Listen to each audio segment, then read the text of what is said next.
Siguring, no, dito sa may bandang northern Luzon area. So, balikan naman natin yung scenario.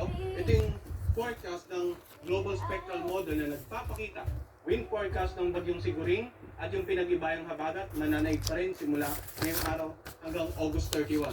So, ibig sabihin, may ulan din tayong mararanasan dito sa kanlurang bahagi ng bansa, particular na ngayong araw, dito sa may bandang Cavite, Batangas, northern portion ng Palawan kasama nga ang Puyo Island sa Antique. Ganon din naman na Zambales, Batan at Occidental Mindoro, around 100 to 200 millimeters of rain. Dala po ng pinag-ibayang habagat. Bukas naman, mas maraming lugar, no? Cavite, Batangas, northern portion ng Palawan kasama Calamian, Puyo Island, Antique, Negros Occidental, southwestern portion ng Iloilo, ano ba ngayon, northwestern 28? portion ng Aklan. Around 100 to 200 millimeters sa Zambales, Bataan at Occidental Mindoro. Yung sa darating naman na Martes, inaasahan natin yung paulan na dulot ng pinag-ibayang habagat.